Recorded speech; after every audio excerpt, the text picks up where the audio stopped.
Un programa del Comité de Solidaridad Latinoamericana del Mendoza. Para ensanchar los caminos de la liberación de nuestra América. Todos los miércoles de 21 a 23 horas. Por la Mosquitera FM, Radio Comunitaria, 88.1.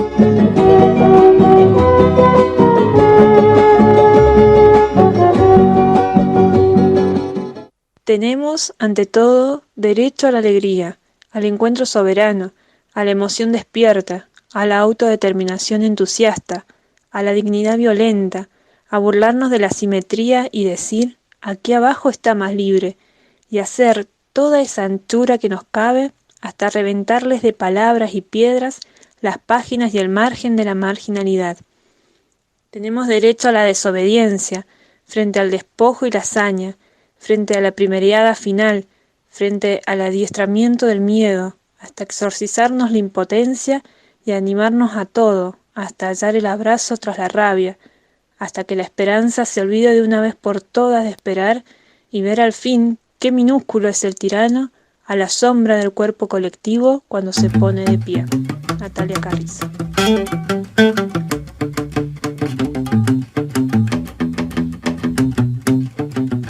Creo en lo imposible, que la locura más cuerda es buscar cómo ser libre. Creo en lo imposible, que de nuestras espaldas brotarán las alas que nos harán volar invencible. Creo en lo imposible, que el 5 silenciará el efecto de sus misiles. Creo en lo imposible, creo que es posible hacer de este mundo un mundo sensible. Creo en nuestros sueños como punta de lanza, el arma perfecta para nivelar la balanza. Creo en las acciones cotidianas que te llenan de vida, te llenan de esperanza. En lo pequeño radica la fuerza, con tu cariño yo caminaré, imaginando rutinas bellas para dar vuelta al mundo al revés.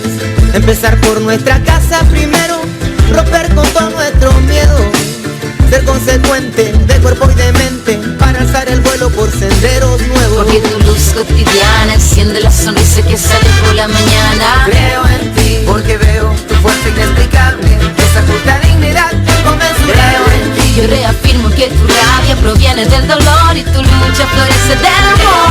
Porque en ti me veo yo. Creo en ti, con problemas y dilemas, con trabas, con vallas, con tropiezos y con penas. Creo en el cotidiano que hemos hecho a mano, tallado con el paso de lo que caminamos. Nadie muestra su careta, sonrisas y morilletas, solo esconden la verdad, desarticulando la micropolítica de la vida personal.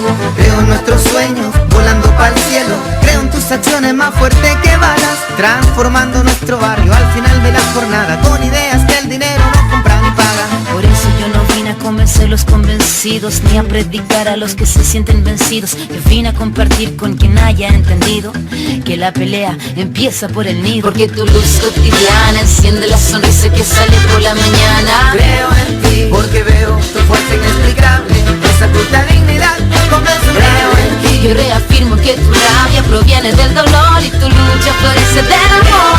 Porque en ti me veo yo. Creo en ti.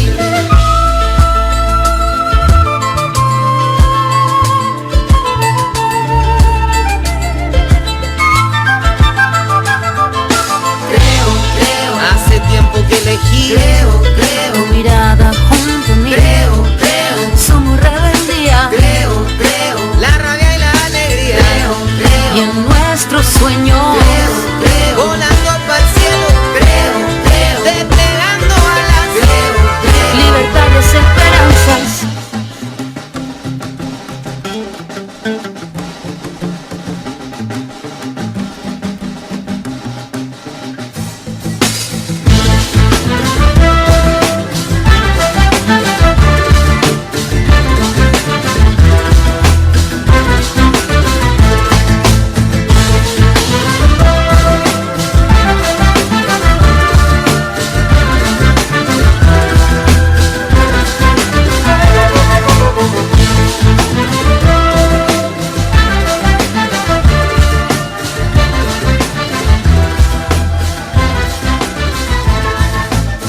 Buenas noches, ¿cómo les van a ustedes? A los que nos están escuchando del otro día de la radio. Estamos acá en otro programa de A Desalambrar, en la radio La Mosquitera. Buenas noches a la mesa militante. Buenas noches Alfredo, Tito, Germán. ¿Cómo andan? Bien, contento de estar otra vez acá haciendo el programa y sabiendo que esto va a salir mejor que los otros.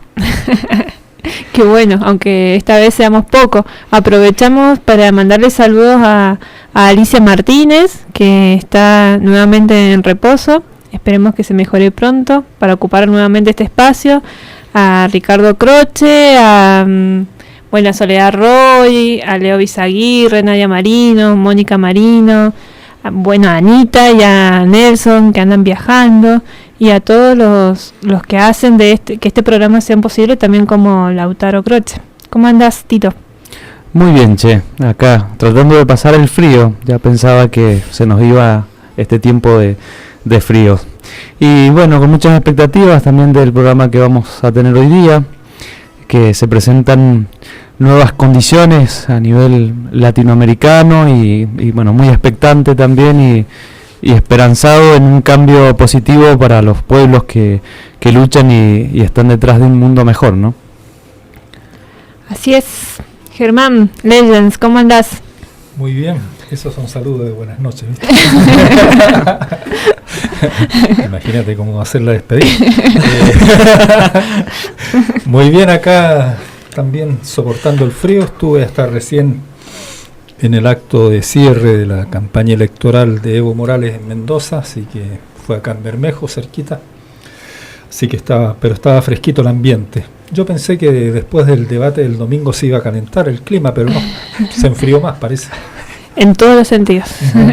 Bueno, también saludamos a Nico, que nos da la producción de este programa.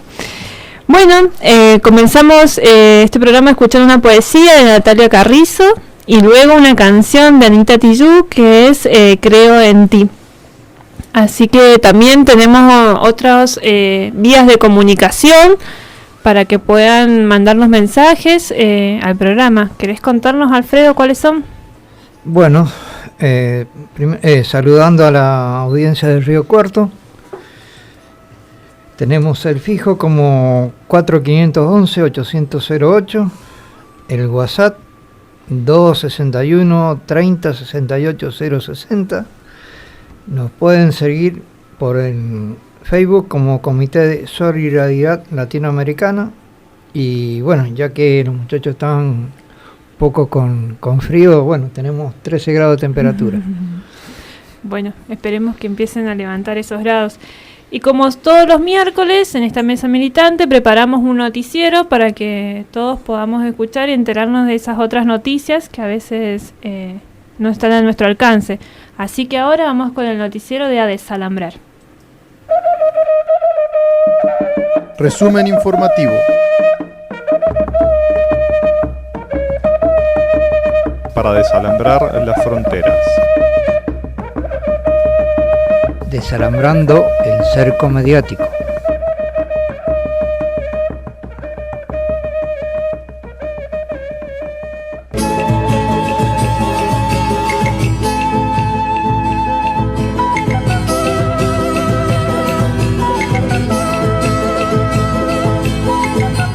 Cuba. La Asamblea Nacional del Poder Popular Cubana eligió este jueves 10 de octubre como presidente de la República de Cuba a Miguel Mario Díaz-Canel Bermúdez, quien asumirá el cargo hasta el 2023. Reunidos en sesión extraordinaria en el Palacio de Convenciones de La Habana, los legisladores eligieron con 579 votos favorables a Díaz-Canel, de 59 años, diputado por el municipio de Santa Clara, provincia de Villa Clara. Después de 43 años, Cuba retoma la figura del presidente de la República como jefe de Estado, electo de su seno por la Asamblea y acompañado de un vicepresidente con una centralidad fuerte dentro de la estructura del poder estatal. Los diputados eligieron como vicepresidente de la República a Salvador Valdés Mesa, quien igualmente concluirá su mandato en el 2023. Tiene 74 años de edad y es diputado de Guines, provincia de Mayabec. Esta jornada histórica para la nación, la Asamblea Nacional de Poder Popular eligió como presidente de este órgano y del Consejo Consejo de Estado de Cuba a Esteban Lazo Hernández, Ana María Mari Machado y Homero Acosta Álvarez, asumiendo los cargos de vicepresidente y secretario respectivamente.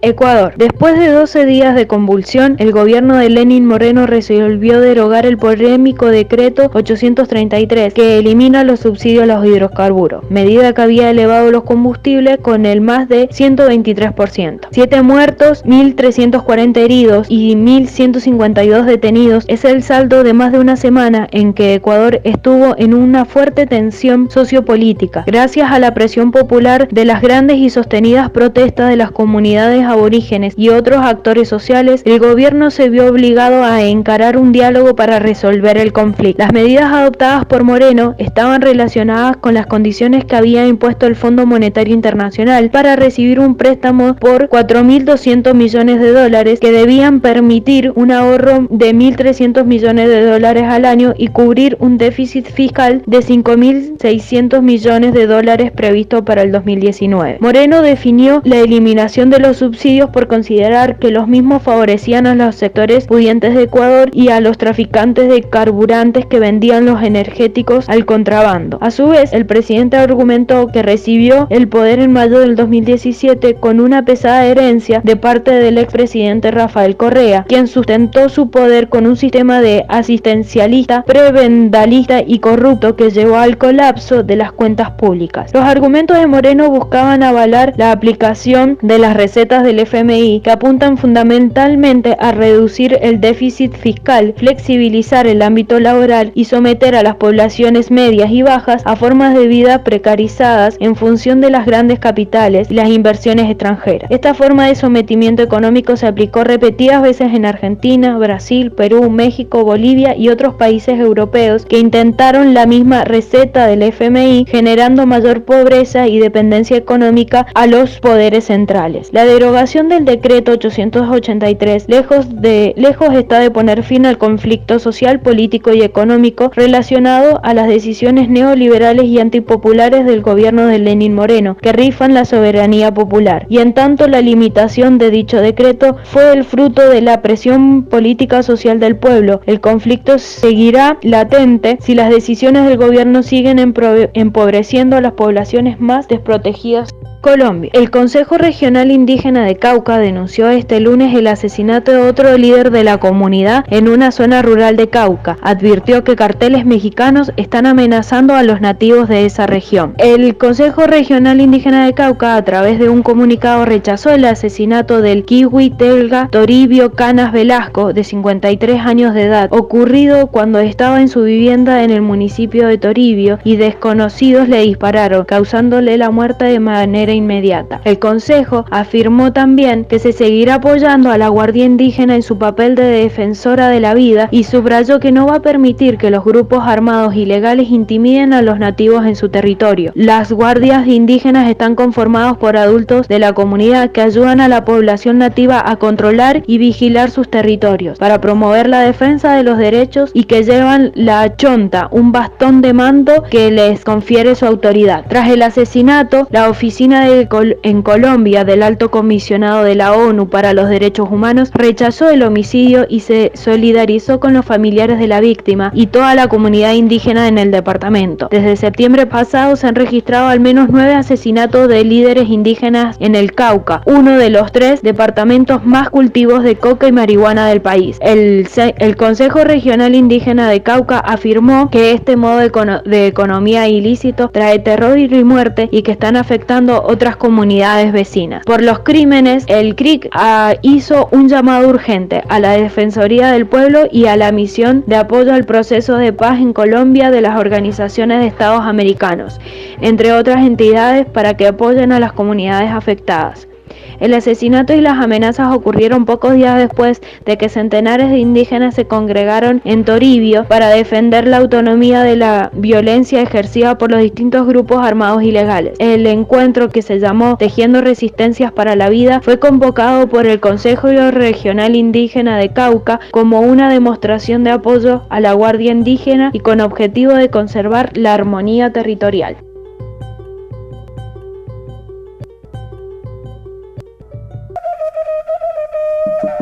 Resumen informativo. para desalambrar las fronteras. Desalambrando el cerco mediático.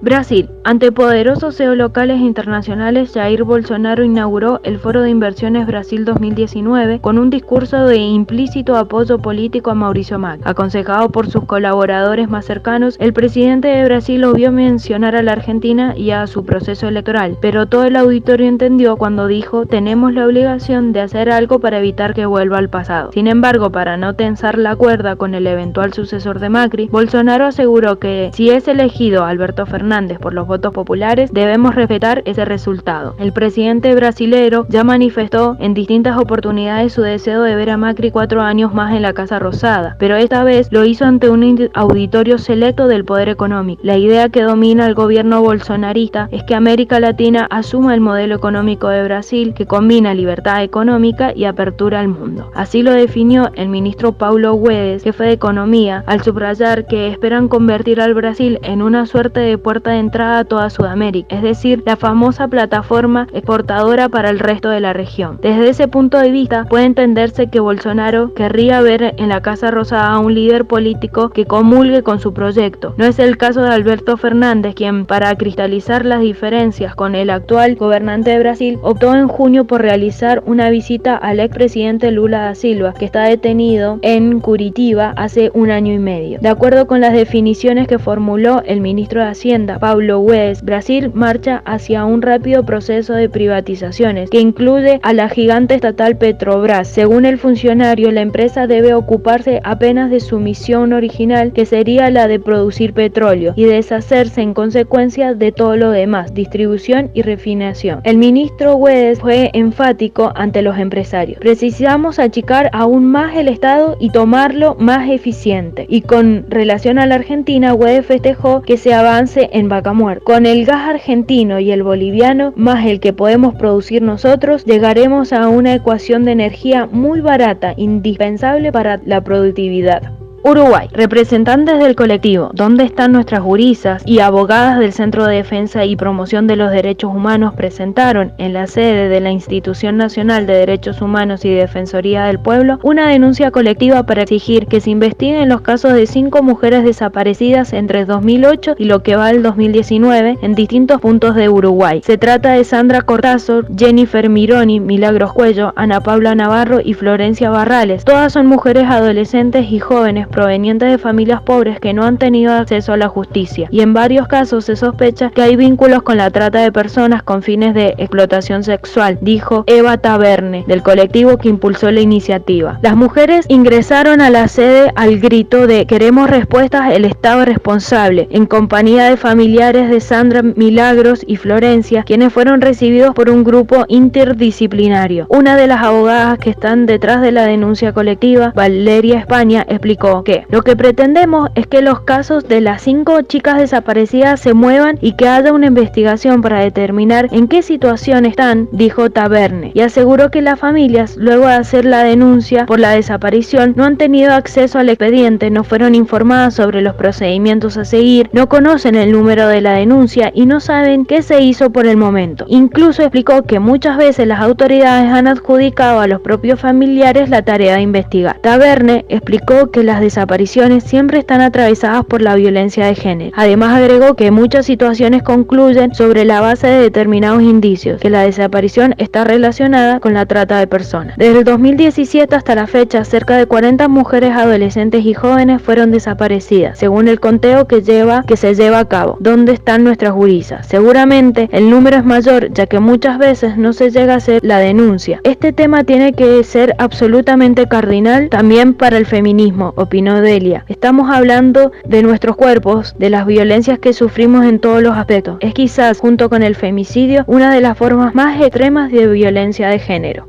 Bolivia. Una multitudinaria concentración de gremiales, transportistas, profesionales y jóvenes, entre otros, fue el marco del cierre de la campaña del oficialista Movimiento Socialismo en la ciudad de Cobija, actividad en la que las organizaciones respaldaron la gestión del presidente Evo Morales por 5 años más. Entre las palabras más salientes del actual presidente y candidato a la reelección fueron: yo quiero la unidad de todas y todos, juntas vecinales, gremiales, hermanos transportistas, profesionales, todos unidos para seguir apuntando al desarrollo del pueblo boliviano. También expresó que gracias a la lucha del pueblo boliviano hoy se tiene un país digno, soberano e independiente, que es visto con respeto y admiración por la comunidad internacional. El presidente boliviano aconsejó a la juventud para que reflexione sobre la unidad de los viejos políticos como un retroceso para Bolivia, en referencia al anuncio que hizo esta jornada el expresidente Jorge Quiroga a favor de Carlos Mesa, postulante de la Comunidad Ciudadana. Evo expresó que la coalición que promueve Comunidad Ciudadana es el mismo poder neoliberal que nos dejó en 20 años en un estado mendigo, un pueblo limosnero que no crecía económicamente. Por eso llamó a dar a la comunidad continuidad a todos los proyectos de desarrollo que se iniciaron hace varias gestiones. México. Más de 30 agresores, probablemente del cartel Jalisco Nueva Generación, emboscaron a 42 efectivos de la policía en Michoacán. 13 de ellos murieron, 9 están heridos y 20 resultaron ilesos. En el municipio de Aguililla, los uniformados fueron agredidos con armas de grueso calibre, manifestó el titular de la Fiscalía de Estado, Adrián López Solís. De acuerdo con el registro de policías asesinados 2019 de la organización Causa en Común, de febrero hasta ayer, en este estado hay 37 uniformados ultimados y a escala nacional se contabilizan 308. Guanajuato encabeza el listado con 39, seguido por Michoacán y Chihuahua con 22. Las cifras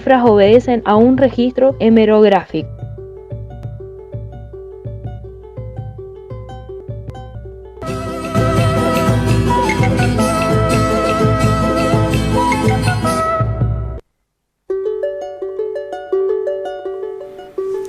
Muy bien, ahí estábamos escuchando el noticiero de Desalambrar, desde las voces de Sole Roy y también la composición ahí de Leo Pizaguirre.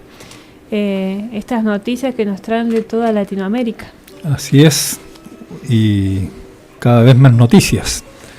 Algunas buenas noticias, prometedoras, otras no tan buenas, pero la realidad que está viviendo el continente es bastante dinámica. La reacción que están teniendo los pueblos ante las distintas medidas de ajustes neoliberales o los planes de agresión por parte de los sectores dominantes es muy interesante. Hay que ver cómo se va desarrollando eso y transformando en construcciones de alternativas que nos permitan realmente transformar la situación. Lo que ha pasado en Ecuador, por ejemplo, con este acuerdo que se ha firmado entre la CONAIE y el gobierno, a la vez que es positivo, también tiene sus facetas medias ambiguas, según han destacado algunos analistas, porque en el acuerdo se deroga el decreto 838, creo que es el número, por el cual Lenín Moreno había aumentado el combustible más de un 100% y otras medidas de ajuste más, entre ellos la donación de un día de trabajo por parte de los empleados públicos. Así que no es que no fueran a trabajar un día, sino que tenían que ir a trabajar un día y regalárselo al gobierno para seguir aplicando el ajuste. Bueno, pero no se retracta de otras medidas y sobre todo que sigue aplicando la represión, la persecución a dirigentes sociales y la censura a los medios de comunicación alternativos y populares. Entonces hay también ciertas críticas a algunos de los dirigentes de estas organizaciones que han tenido una actitud vacilante y que han, parece hecho, acuerdos medio extraños. Hay que seguir profundizando el conocimiento en terreno, así que veremos si enseguida podemos comunicarnos con María Garcés para conocer su opinión, ella que está viviendo allá y que tiene una visión bastante realista de los acontecimientos nos puede dar mayor información. Hoy salió un artículo de Atilio Borón que se titula De octubre a febrero, un juego de palabras que hace reflexionar sobre lo que se pensaba que podía ser una nueva revolución de octubre, según la habían caracterizado algunos, sobrevaluando la protesta popular. Pasó a ser la revolución de febrero, que fue la revolución fracasada en el periodo de la lucha contra la Rusia zarista, jugando con esas fechas y con el nombre de Lenin Moreno, que lo primero que tendría que hacer es cambiarse el nombre. Empezó traicionando su nombre, digamos, después traicionó el programa de gobierno al cual se había comprometido. Así que es una situación que todavía está expectante. No es que con el acuerdo firmado se haya logrado desarmar la protesta, ni que se hayan cumplido todas las exigencias por parte de los movimientos sociales. Por parte de un sector de los movimientos sociales, de esta organización de la Confederación de Naciones Indígenas del Ecuador, la CONAIE, sí, parece que hubo acuerdo, pero hay otros sectores sociales que siguen descontentos. Así que es una situación interesante. Sí. También es importante lo que vivimos en... Sí, Alfredo, perdón. Sí, no, digamos, porque dijeron, sí, levanto el decreto que había hecho, pero no ha vuelto a decir quién levanta y quién no levanta, y quién se hace cargo de la represión. Lo que pedían el movimiento era que la ministra del Interior y la de Justicia lo sacaran del cargo. Claro. O sea, ha sido una sola medida y lo demás ha quedado todo en el aire. Y la responsabilidad política sobre los muertos, heridos y detenidos que ha habido en esta semana de protestas, ¿no? 8 muertos según las cifras oficiales, pero... De la Defensoría del Pueblo. Claro, según algunos medios alternativos, por lo menos son 20 los muertos que hay en Ecuador. Así es, se viene un octubre bastante intenso, porque además se vienen las elecciones presidenciales en Bolivia, en Argentina, lo que viene sucediendo en Ecuador, que aparentemente, bueno, esto se levanta un decreto, pero tenemos que ver qué sigue sucediendo con lo otro que no se ha derogado. Bueno, y que también tiene que ver esto, ¿no?, con lo que vamos a hablar esta noche en nuestro programa de A Desalambrar, que tiene que ver con la coyuntura política y electoral en América Latina. Exacto, porque nos pareció necesario volver sobre el tema de la coyuntura política, porque se están agudizando algunos hechos, y eso lo vemos reflejado, por ejemplo, en la campaña electoral argentina. Si ustedes tuvieron la oportunidad de escuchar el debate que se hizo el domingo entre los candidatos presidenciales de Argentina, vieron con qué insistencia tanto el candidato oficialista, que a la vez es el presidente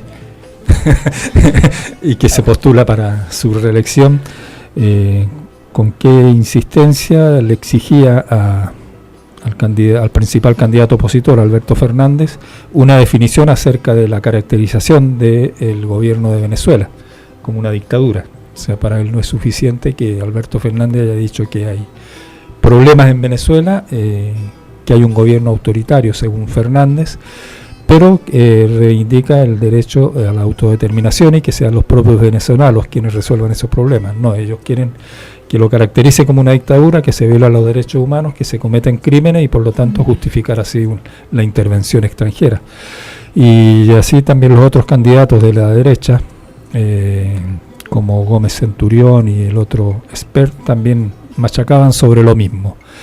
El gobierno de Ecuador ha culpado a Maduro y a Cuba de los incidentes en Ecuador. No es culpa del Fondo Monetario Internacional, sus planes de ajuste y la actitud obsecuente por parte de él, sino que la culpa es de Maduro. Sí. Y siendo gobierno ellos, ¿no? Claro, siendo... sí. Y la economía de la Argentina también es culpa claro. de Maduro. Pichetto ha declarado también que hay agentes cubanos infiltrados en la oposición, en el frente de todos, que son los que están manejando todos los hilos. El gobierno de Chile también ha culpado a Maduro de los incidentes que se están produciendo en estos momentos por las protestas masivas de los estudiantes secundarios ante el aumento del boleto del transporte público. A mí me hacen acordar cuando los padres asustan a los hijos que ya va a venir el viejo de la bolsa. Claro. Que te portate bien porque hacen lo mismo con Venezuela, ¿no? Como generar ese miedo, ese fantasma. Que generar un demonio para... O depositar la culpa, ¿no? Sacarse el tema de la responsabilidad de las políticas que implementan y cómo nos va con eso también, ¿no? Siempre la culpa la tiene el otro. Ustedes saben que en Chile se ha empezado desde ayer con unas jornadas de rebeldía por parte del movimiento estudiantil secundario ante el aumento del boleto. ¿Y en qué consiste esa rebeldía? Son bastante originales. En la evasión masiva, ¿sí? O sea que suben en masa a los colectivos o al subte sin pagar el boleto y que vaya alguien a cobrárselo. Así que están muy asustados los empresarios y el gobierno ante esta evasión masiva inspirada directamente en las tácticas guerrilleras de las FARC y impulsadas por Maduro, por supuesto. Así que, y también, bueno, otro gesto que agudiza la situación de crisis que vive nuestro continente es el reconocimiento por parte del gobierno de Macri a la señora Elisa Trota, que está trotando acá en Argentina hace varios años, es funcionaria del PRO de la provincia de Buenos Aires y ha sido designada por Guaidó como embajadora de su gobierno, que es el gobierno de él nada más, porque él se autoproclamó presidente de Venezuela. Entonces ahora Macri, además de que ya había reconocido a Guaidó como presidente de Venezuela, ahora reconoció a esta embajadora como la embajadora oficial. Y esto indudablemente que contraría todo el derecho internacional y significa una provocación más y una mina más que deja en este verdadero campo minado que le está dejando al futuro presidente, que lo más probable es que no sea él, según dicen las encuestas.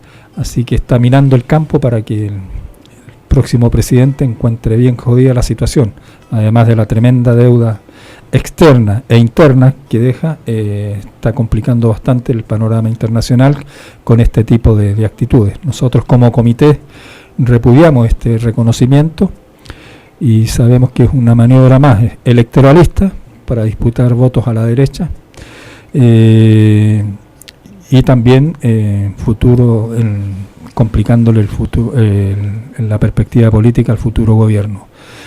Así que son estas situaciones las que nos obligan a rever el contexto político en el cual se van a desarrollar 3 procesos electorales importantes. El próximo domingo en Bolivia se eligen presidentes y parlamentarios, y el domingo 27 en Uruguay y Argentina también hay elecciones presidenciales y parlamentarias.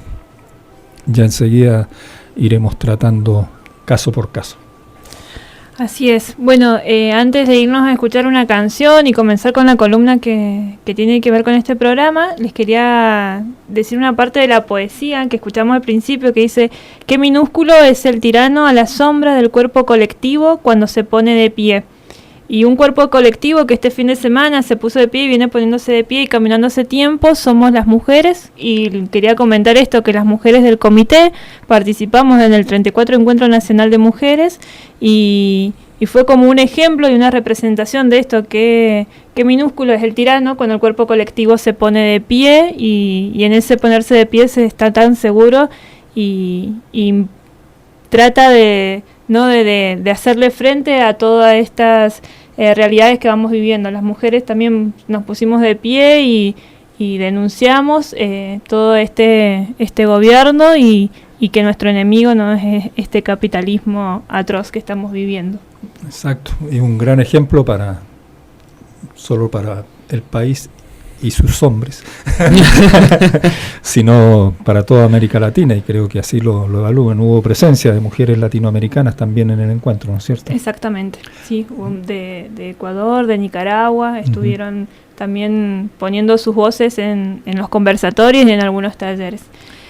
Así que yo creo que el próximo programa probablemente lo dediquemos a conocer con más detalle todo lo que fue ese encuentro, con decenas de miles de mujeres participando en los distintos talleres, con más de 200.000 mujeres en la marcha.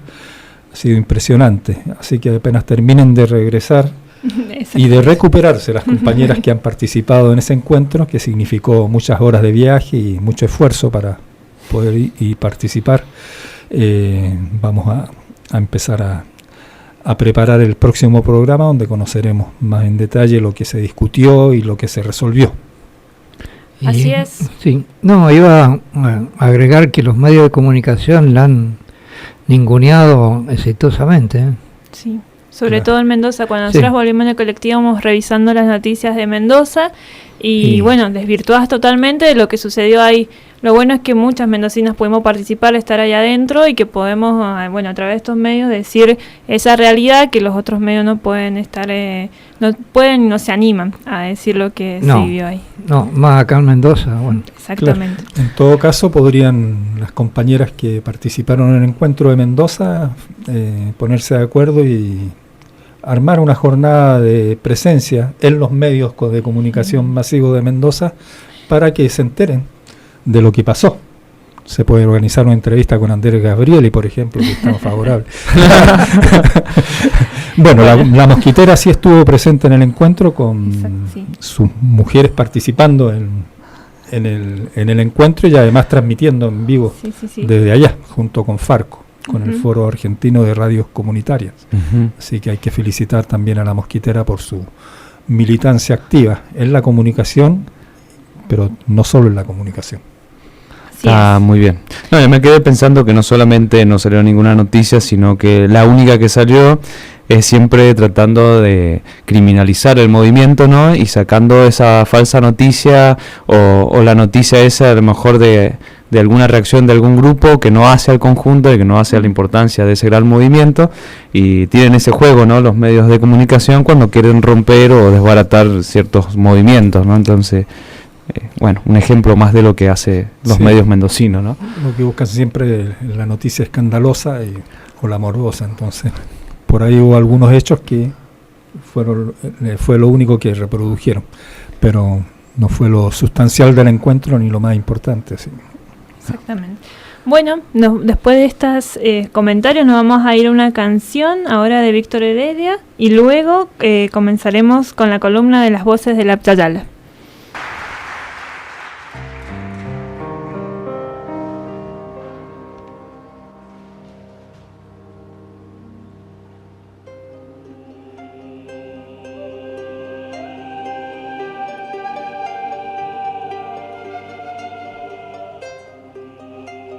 Así íbamos desapareciendo de la faz del continente. Lentamente, nuestros líderes fueron asesinados y la indianidad esclavizada en las minas de oro y plata que eran descubiertas y vaciadas impunemente con el esfuerzo y el dolor de nuestros hermanos. Solamente en Potosí murieron 8 millones de indios por la ambición europea. 8 millones de muertes es demasiado dolor como para olvidar que fueron causadas solamente por una insaciable sed de poder y riqueza.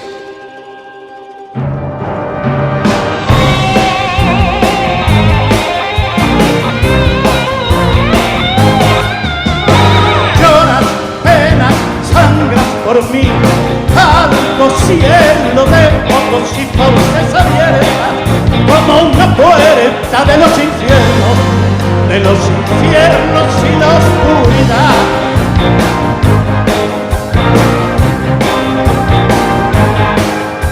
Ciegos, mancos, muertos de sed, rotos, infectos, lejos de Dios en la tragedia, una miseria, un evangelio de promiscuidad.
Voces de la Atbayala, la realidad de los pueblos originarios en nuestra América.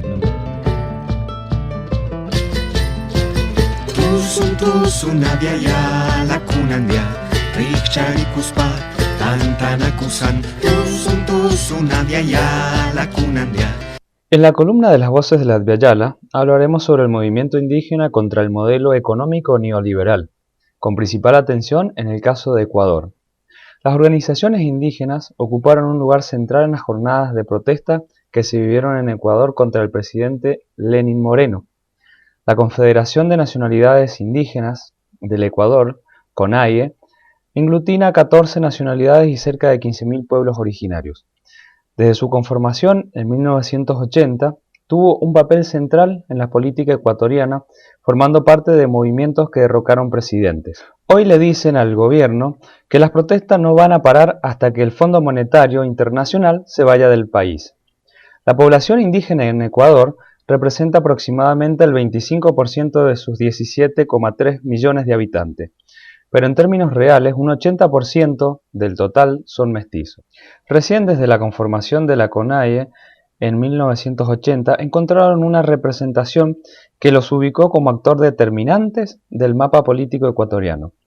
En 1986 tuvieron su primer congreso donde expusieron sus reclamos históricos: la consolidación de los pueblos y nacionalidades indígenas del Ecuador, lucha por la tierra y territorio indígena, lucha por la educación propia intercultural bilingüe, lucha contra la opresión de las autoridades civiles y eclesiásticas, lucha por la identidad cultural de pueblos indígenas, contra el colonialismo y por la dignidad de pueblos y nacionalidades indígenas. En 1990, la CONAIE impulsó el primer gran levantamiento aborigen en Ecuador que movilizó a miles hacia Quito. Los nativos hicieron sentir la fuerza de su organización y consiguieron 2,3 millones de hectáreas. En 1995 crearon un brazo político de izquierda llamado Movimiento de Unidad Plurinacional Pachacuti. Hoy ese partido ocupa 5 de los 137 escaños del legislativo, aunque llegaron a obtener hasta un 10% de las bancas. Ante medidas consideradas impopulares, la CONAIE promovió protestas que junto a otros sectores derivaron en el derrocamiento de los expresidentes Abdalá Bucaram en 1997, Jamil Mahuad en el 2000 y Lucio Gutiérrez en el 2005. Durante la reforma constitucional del 2008, la CONAIE ocupó un rol central acompañando al gobierno de Rafael Correa. Allí se lograron derechos de avanzada, como declarar al Estado plurinacional. También se proclamó el derecho humano al agua, a la economía social y solidaria como principios rectores de la economía ecuatoriana. Posteriormente, durante la institucionalización de esos derechos, se produce el quiebre con Correa. El permiso que otorgó el expresidente ecuatoriano al extractivismo en territorios indígenas generó la ruptura definitiva. Un 60% de los pobres en Ecuador son indígenas. El paquete de medidas que impulsó Lenín Moreno, siguiendo las recetas del Fondo Monetario Internacional, afecta directamente a ese sector social. El aumento en el precio del transporte público impacta en el pueblo indígena, ya que es el medio de transporte más utilizado en Ecuador. Así lo expresaron durante las jornadas de protesta del miércoles en Quito. En mi caso somos 7 hermanos y subido los pasajes es un platal. Para colmo, el pasaje en los pueblos es más caro, dijo indignada Lucrecia Caiza, una indígena de Otavalo, al sur de Ecuador. Dedicados a labores agrícolas y comerciales, el impacto de los aumentos también caerá sobre los precios de los que producen habitualmente monocultivos de papa, trigo, cebada, cebolla larga, brócoli o zanahoria. Podemos dar cuenta que los nuevos conquistadores que caracterizan un nuevo momento colonial, es decir, una colonización que se manifiesta a través de la imposición, sería el Fondo Monetario y sus gobiernos obedientes, los fundamentalismos religiosos y las empresas extractivistas, que acusa principalmente a las mujeres y a las distintas expresiones populares de resistencia, destruyendo los entramados comunitarios históricos y los que se están creando ahora. Los personajes no son medievales, sino a la altura del neoliberalismo conservador que ha realizado su ataque en nombre de la libertad y la guerra contra el narcotráfico, ocultando sus verdaderos intereses, persiguiendo vidas y deseos que no se someten a las normas heteropatriarcal y a la autoridad como mandato de los planes de ajuste. Los hechos en estos días en Ecuador sintetizan la escena del despojo a mano del Fondo Monetario Internacional a través del PAC neoliberal de medidas de ajuste que pusieron en estado de levantamiento a todo el territorio.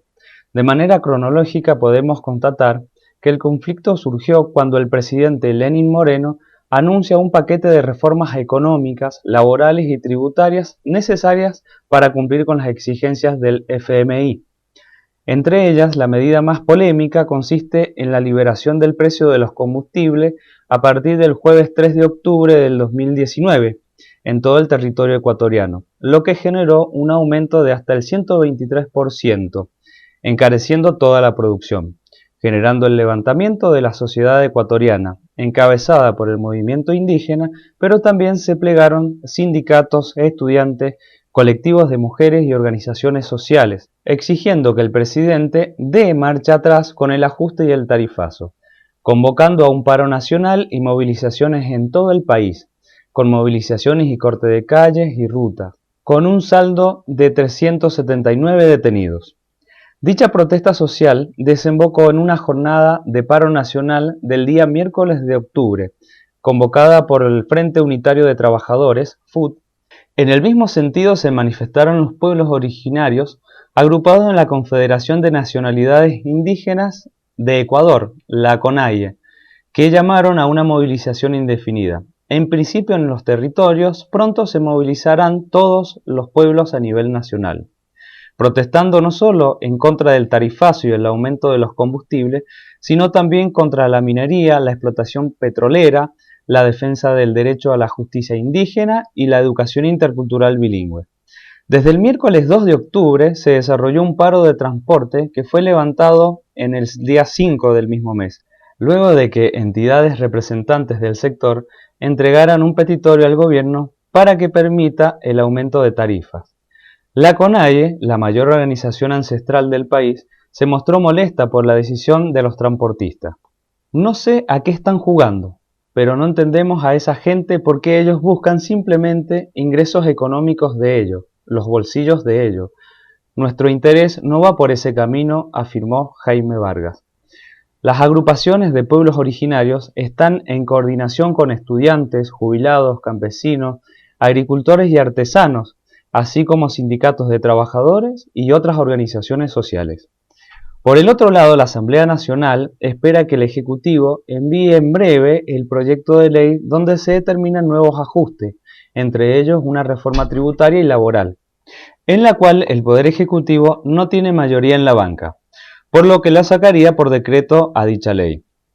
En medio de fuertes protestas que alcanzó su pico máximo, cuando un grupo de manifestantes irrumpió por unos minutos en la sede del Parlamento y finalmente tomaran este martes el edificio de la Asamblea Nacional, el Parlamento de Ecuador, al grito «¡Fuera Moreno!», contra las políticas de ajuste del gobierno.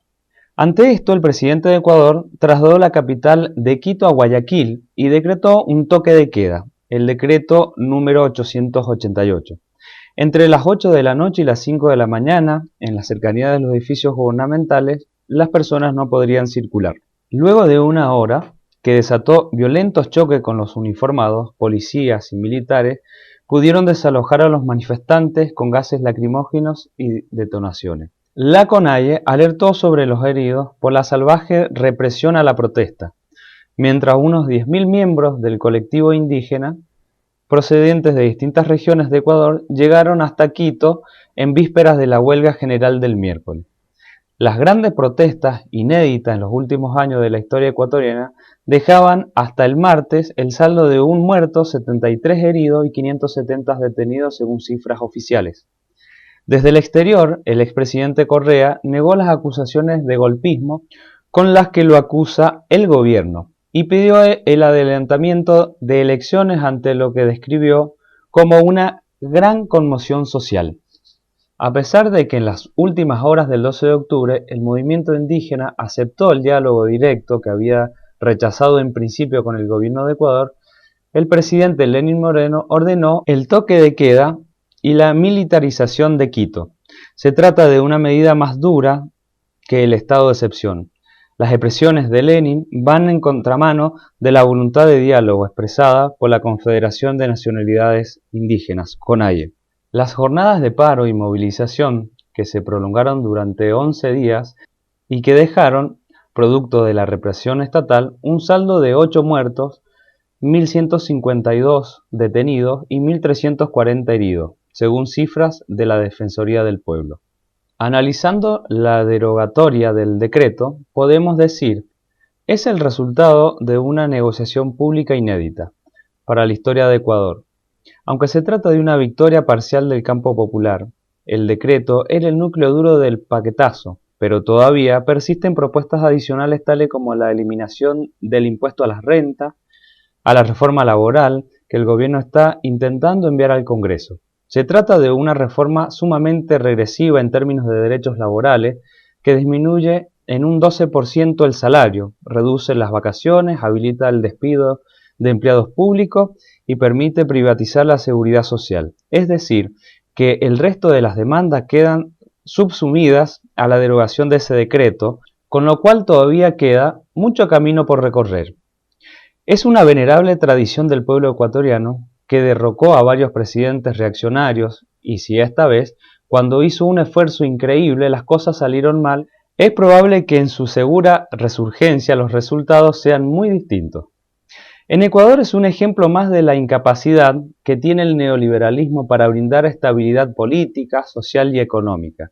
Y también lo es de cómo el Fondo Monetario Internacional puede llegar a ser un arma de destrucción masiva en tiempo récord, queriendo incentivar a que se instale el siguiente caso, recorte de subsidios de la gasolina, al mismo tiempo que se otorgan incentivos a los grandes empresarios. Mejor dicho y sin eufemismo, se eliminan las ayudas a la gente que lo necesita mientras se subsidia a las grandes corporaciones empresariales por la vía de la exoneración tributaria.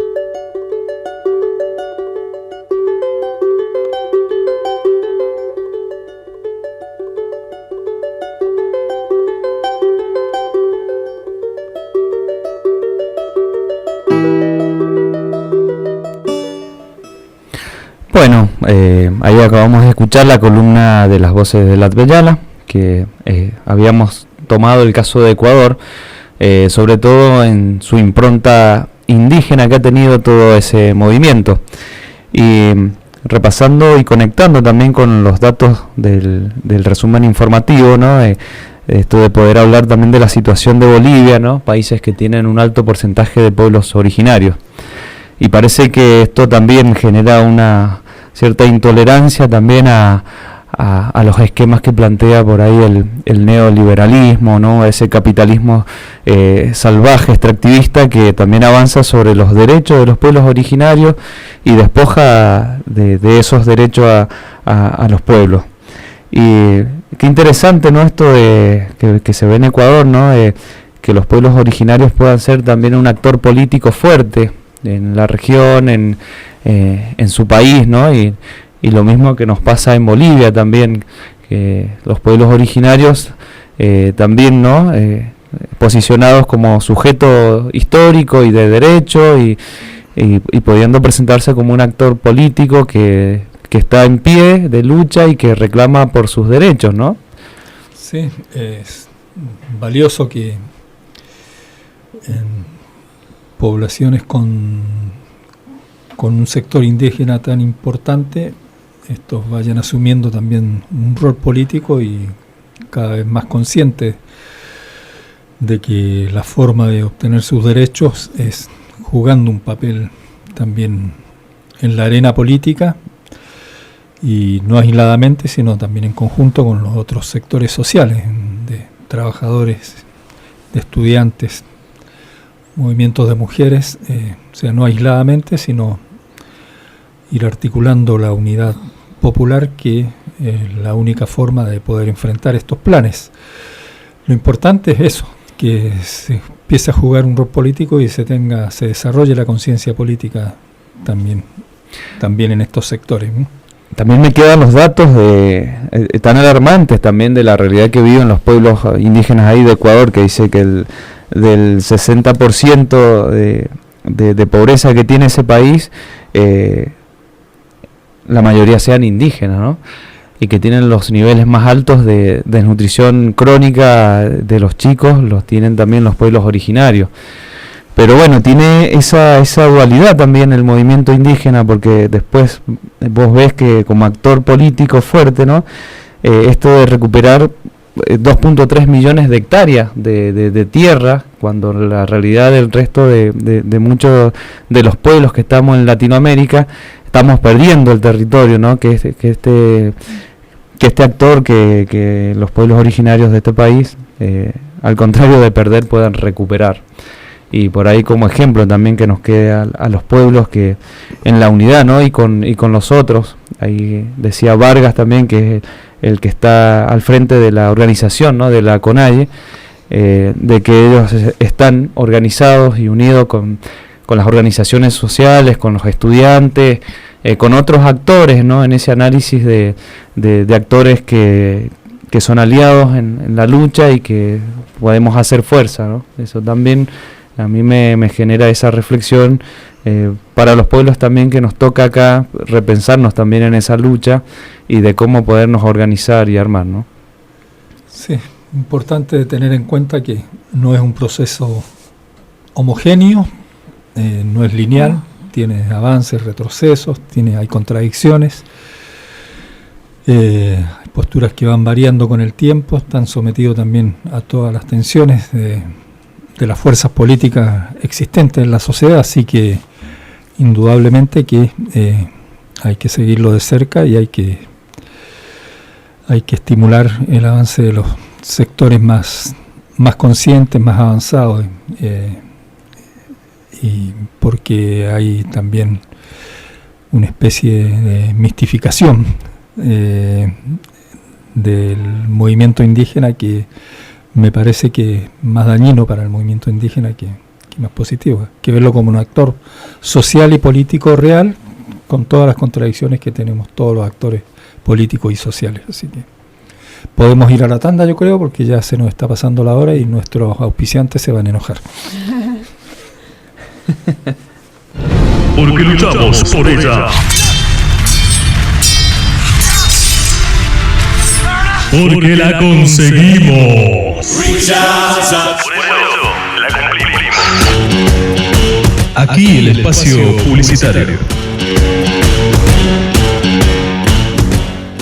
Nómada Catering, servicio de comida elaborada con la mejor materia prima. Queremos estar presentes en los momentos más importantes de las familias mendocinas.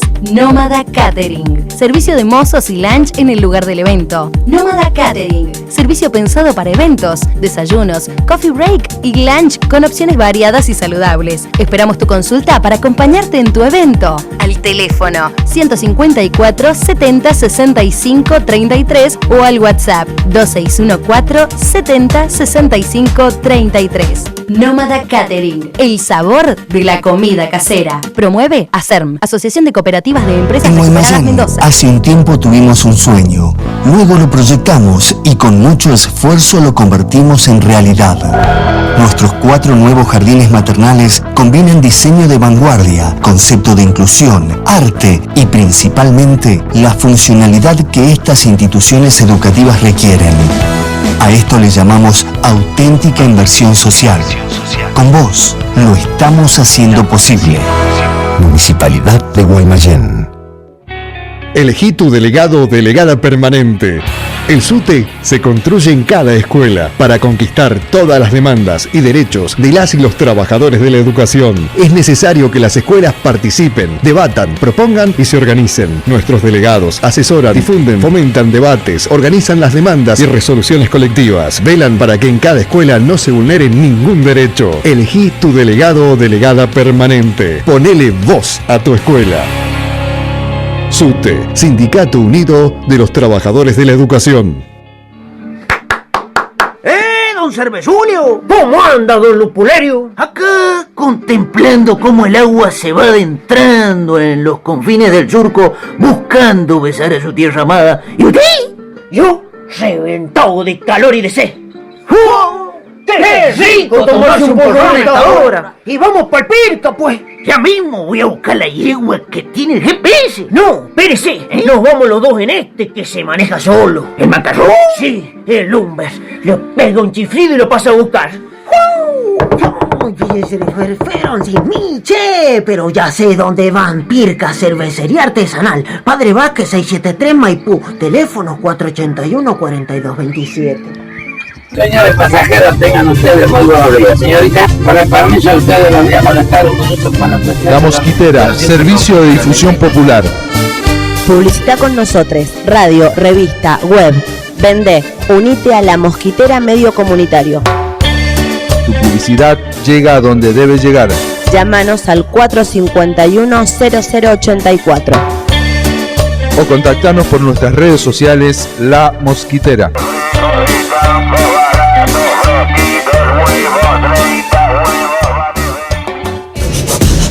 Porque no todo se compra.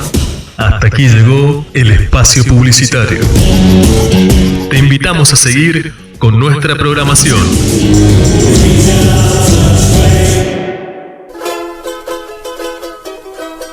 Feroz América. Feroz América, lunes a jueves de 15 a 17 horas. Por Radio Comunitaria La Mosquitera 88.1.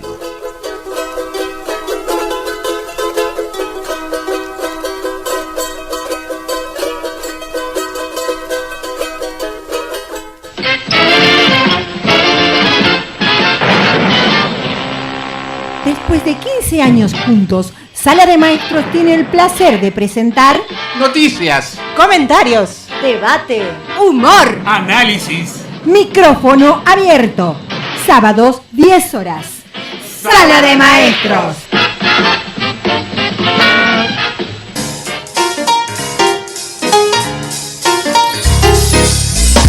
En La Mosquitera FM, radio comunitaria, los morochos no piensan necesariamente igual que los flacos.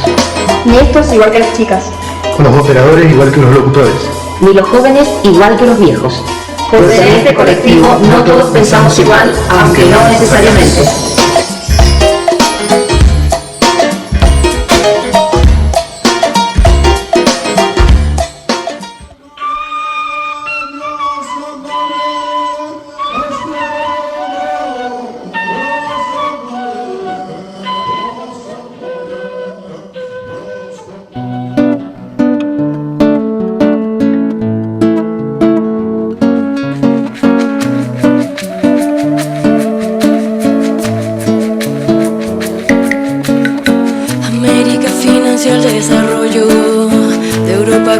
Plata y nuestro oro. Bolivia financió el renacimiento con sus riquezas y millones de indios muertos. Americano tuvo defensas contra el saqueo y la pólvora. Bajo las nuevas leyes de Europa, al invasor pertenecen las tierras. Americano tuvo defensas contra el saqueo y la pólvora. Bajo las nuevas leyes de Europa, al invasor pertenecen las tierras. En nombre de Dios te sometes o te mueres. Indio sin alma ha dicho la Santa Iglesia. Prefiero morirme e irme al infierno y no toparme nunca más con un cristiano. Y de este lugar se llevaron todo hasta la libertad.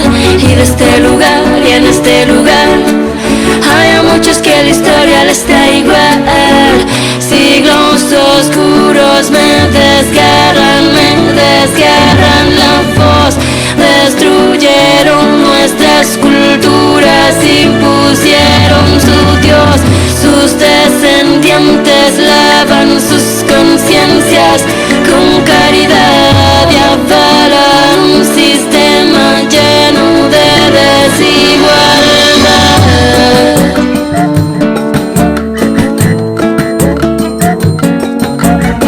Indios mestizos, ambos negros y mulatos, seguimos todos fuera del sistema que nos margina de lo que nos queda. Educación, salud y nuestra hermosa tierra. Y este lugar tiene tanta tierra, tiene tanto mar. Y este lugar y este lugar a tantos niños que puede alimentar. Siglos oscuros me desgarran la voz, destruyeron nuestras culturas, impusieron su Dios, sus descendientes lavan sus conciencias con caridad y avalan un sistema lleno de desigualdad. Bueno, aquí seguimos en Desalambrar, nuestro programa informativo del Comité de Solidaridad Latinoamericana, y como veníamos diciendo en los primeros bloques, que estamos hablando sobre la coyuntura política y electoral de nuestra América Latina, y para eso nos hemos comunicado con una ciudadana ecuatoriana, que ahora Germán va a presentarnos para ver con quién estaremos hablando. Así es, queremos agradecer profundamente a María Garcés, periodista y escritora ecuatoriana, que ha vuelto a llamar, porque nosotros no podemos comunicarnos desde acá, para darnos su parecer sobre lo que ha acontecido en Ecuador en estos días con la firma del acuerdo y cuáles son las perspectivas que se abren de ahora en más. Así que muchas gracias, María, y bueno, te escuchamos. Buenas noches a todos. Hola, Germán. Hola. Sí, mira, tal vez vaya a sonar pesimista, pero bueno, a pesar de la euforia y de los festejos que generó el acuerdo de los líderes de la CONAIE con el gobierno, y también de lo que los medios de la izquierda internacional, vamos a decir, leí por ejemplo lo que ha declarado Maduro, se ha anunciado o llaman el triunfo del pueblo ecuatoriano sobre el FMI. Lo que pienso, lo que siento, que es compartido por la totalidad de personas con las que he conversado en estas últimas horas, podríamos decir, siento realmente que fuimos derrotados. Y fuimos derrotados porque después de 12 días de paralización absoluta del país, de 12 días de movilizaciones, de lucha fortísima, increíblemente fuerte, de indígenas, de trabajadores del campo, de la ciudad, en todo el país, de estudiantes, de la clase media. A pesar de los 8 muertos que se anuncian, se dice que hay desaparecidos, de más de 1.000 heridos, de más de 2.000 detenidos, por una represión que realmente se desató de forma brutal y de forma cruel, como nunca antes se ha vivido en el Ecuador. Ecuador sigue lamentablemente en manos de mentirosos, de manipuladores, de cínicos, de incapaces. Lo que me decía un señor un día es, este señor, hablando del presidente, no ha construido ni una sola vereda. Al mismo tiempo, representantes de los intereses, digamos, serviles representantes de los intereses geopolíticos, de los intereses económicos del imperialismo, para decir las cosas con el nombre que tienen que ser dichas, ¿no? Así es. Y también defensores de los recontra mezquinos intereses económicos de los grandes terratenientes de la costa, por ejemplo, y estoy hablando de las grandísimas plantaciones de banano, de cacao, camarón. Ecuador es, creo que el principal país exportador de camarón, de caña de azúcar.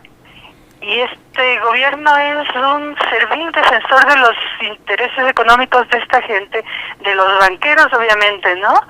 Y de la burguesía en general. O sea, seguimos y creo que seguiremos en manos de esta gente. O sea que es un triunfo con sabor a derrota. Lo que me lleva a expresar que hemos sido derrotados, ¿no?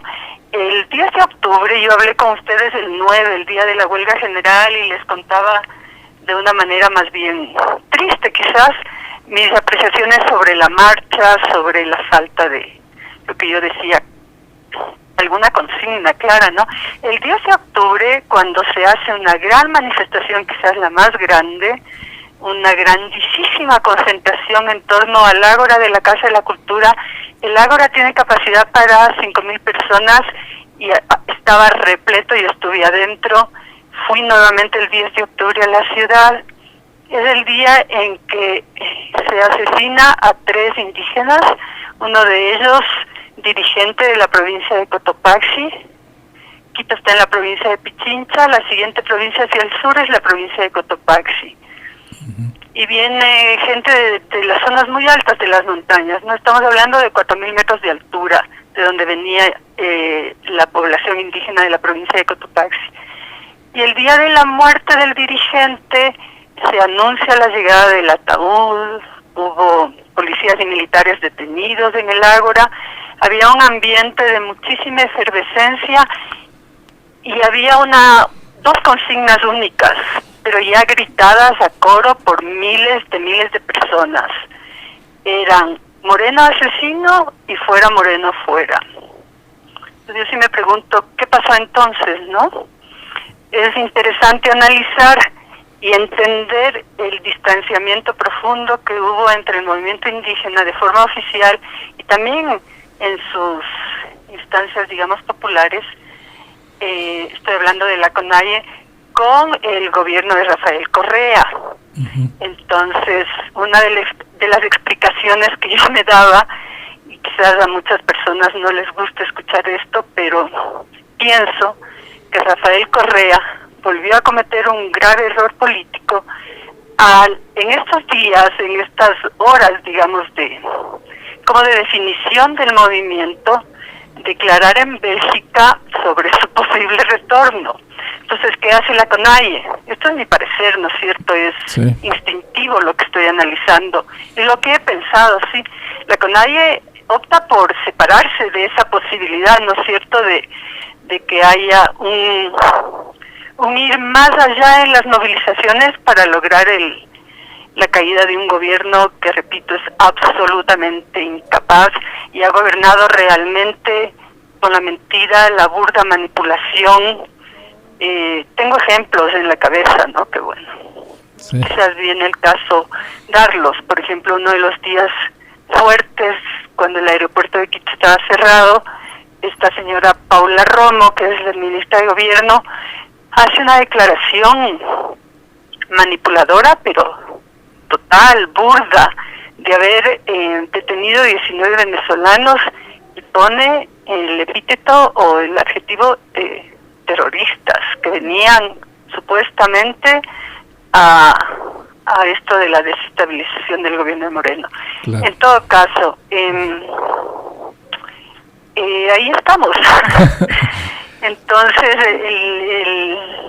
los líderes de la CONAIE, por ese interés consciente de separarse de lo que ellos llaman correísmo y de esta declaración de Rafael Correa, digamos, ellos como que no es que echen atrás, porque la consigna primera no era eso, fue como las cosas fueron evolucionando a que la gente empezó en todas las manifestaciones a las que fui y participé ya el día 10, ¿no? El día 9 es verdad que no había nada realmente en cuanto a consignas, pero incluso yo vivo en la montaña, pasé por una manifestación más bien pequeña de camino a mi casa y la consigna era fuera Moreno fuera.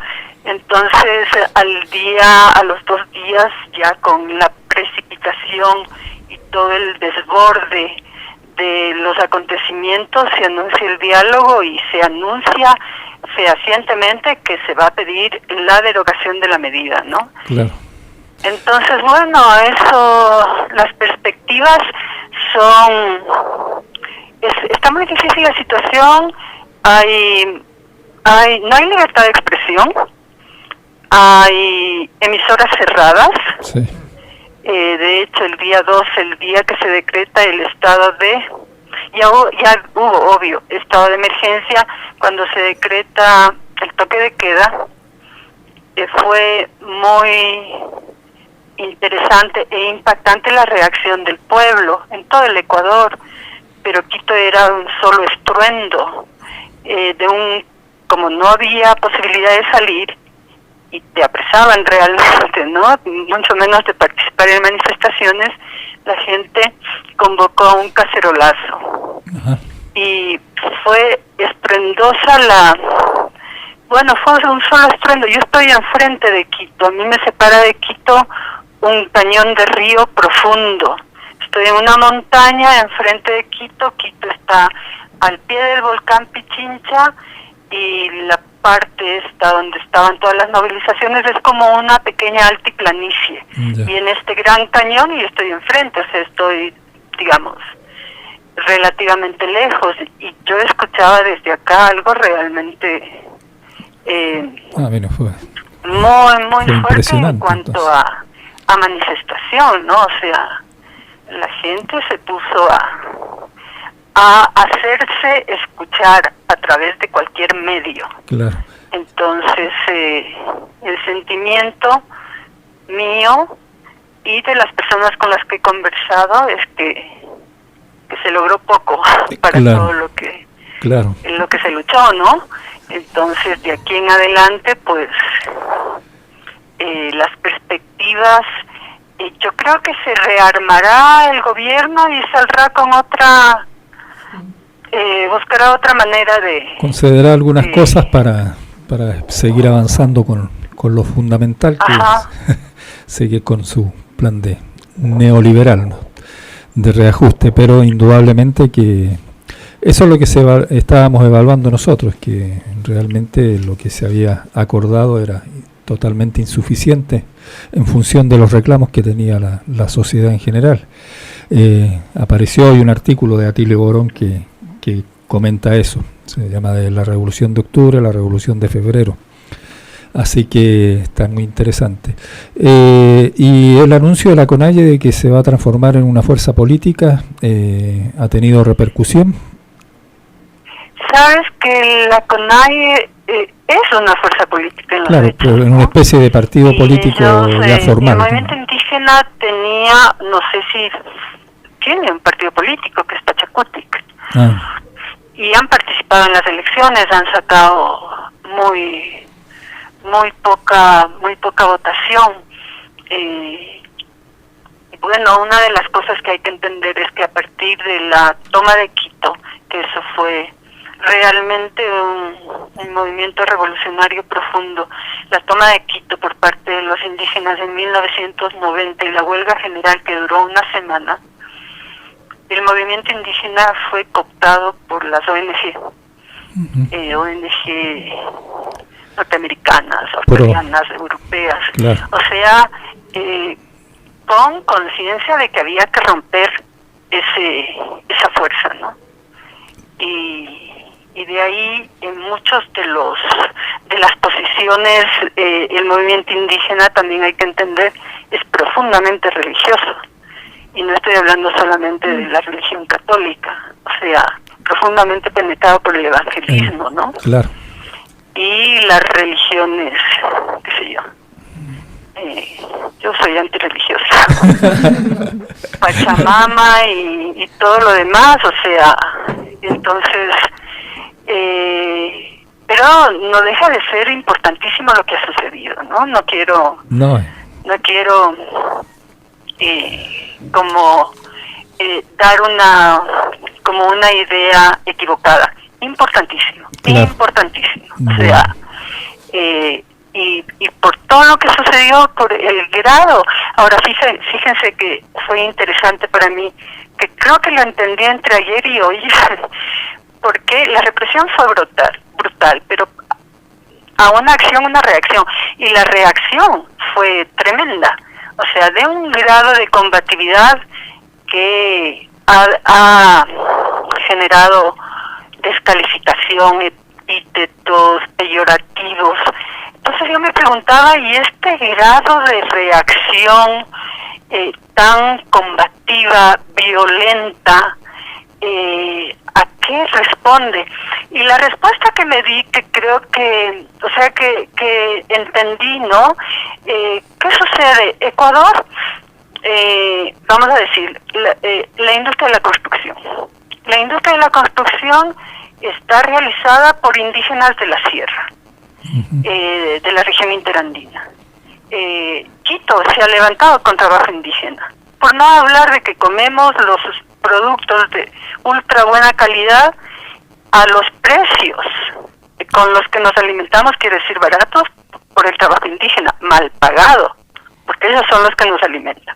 Pero hablando de la industria de la construcción y de este elemento que sorprendió muchísimo y que ha generado unas críticas brutales por parte de la derecha y los medios de comunicación que la representan.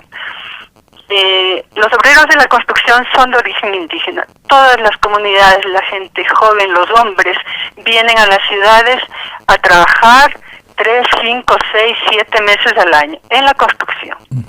Y están ultra explotados. Hay una flexibilización laboral desde la llegada de Moreno. Se controlaba algo cuando estaba Correa. Digo algo porque no se controlaba como se debía controlar. Pero ahora la ultra explotación es atroz. E incluso me contaban unos obreros de la construcción que se han encontrado maneras, los industriales de la construcción, los empresarios, de estafa. ¿Cómo? Antes del término de una obra grande en la que están, no sé, contratados, vamos a decir, 200 obreros, y eso pasó acá en la zona donde vivo hace poco. El maestro mayor anuncia a los obreros que el ingeniero no le ha dado la plata para pagarle. Vamos a decir 1 o 2 meses antes. Ellos van a reclamar al ingeniero, el ingeniero dice que él ya le pagó al maestro mayor y los tienen así con la pelotita, ¿no? Claro. Hasta que se cansan, ya no tienen ni para el transporte y se van. Y los estafan con un mes, 2 meses de trabajo. Entonces, esa ira, esa bronca que se notaba, porque lo que me decía una amiga que es verdad, la gente que estaba, digamos, en las trincheras, en el frente de lucha, eran obreros, o sea, eran indígenas obreros. Claro. Eran los mismos que están martillando, qué sé yo, levantando paredes en edificios de 15 pisos, de 16 pisos, o sea. Entonces, yo sí creo que hubo una reacción también a una situación de extrema explotación que existe en el Ecuador. Se han encontrado casos de esclavitud, en el campo ni imaginar lo que existe, o sea, interesante entender estos elementos, ¿no? Claro, o sea, mucha fuerza, mucha lucha, hasta sangre, pero un remesón social ha sido importantísimo y yo creo que, bueno, vamos a ver qué pasa, ¿no? Pero la represión continúa, los medios de comunicación que no existen muchos tampoco, estaban dando cierta información sobre realmente lo que estaba sucediendo, han sido cerrados, hay periodistas perseguidos, entiendo que los líderes del partido de Correa ya se han exiliado rapidísimo, es una crítica, en la Embajada de México y así que bueno. Muy bien, María. Ha sido muy completo tu informe y muy realista, lo cual nos interesa mucho porque tenemos una tendencia en estos lados a sobredimensionar algunas cosas o a sobrevalorarlas o subvalorarlas, pero me parece que hay que tratar de ubicar en el punto más realista posible para no crear falsas expectativas. Así que te agradecemos mucho tu comunicación. Y seguimos en contacto y acumulando facturas de teléfono. Bueno, pero ya llegaría a cobrarlas. Sí, te esperamos pronto por Mendoza. Te vamos a hacer una presentación de libros en serie para aquí. Para compensarte. Me encantaría volver a Mendoza. Sí, en otoño. Bueno, ya seguimos en contacto. Un abrazo fuerte. Listo, un fuerte abrazo. Gracias. Gracias a ti. Saludos. Muy bien, fue María Garcés directamente desde Ecuador con un completísimo informe sobre los últimos acontecimientos, el acuerdo que se firmó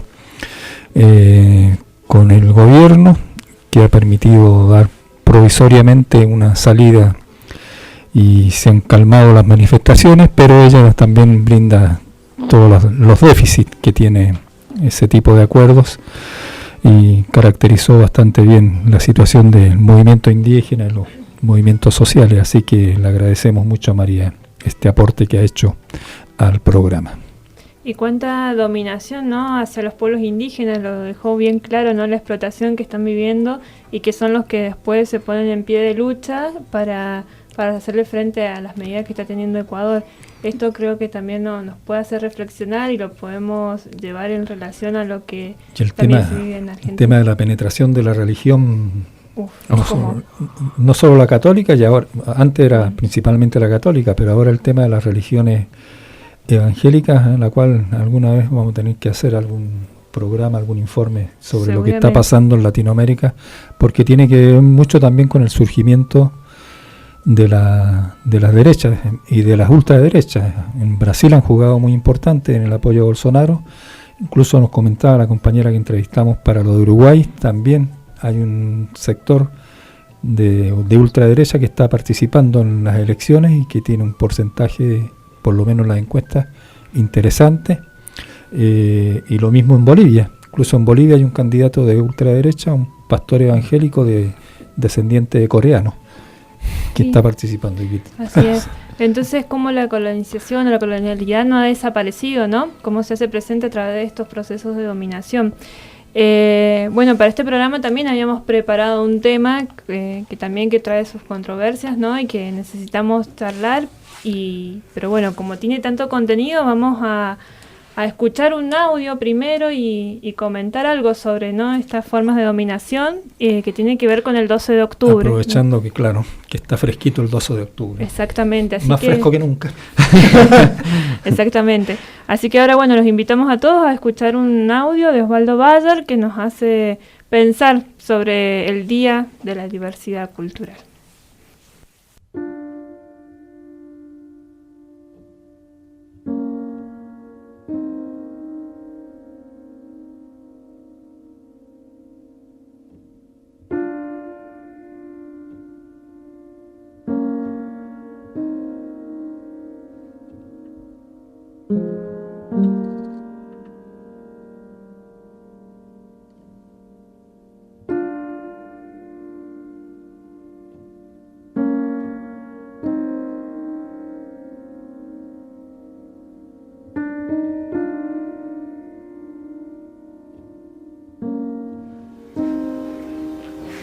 El 12 de octubre nunca puede ser un día de festejos en los pueblos americanos.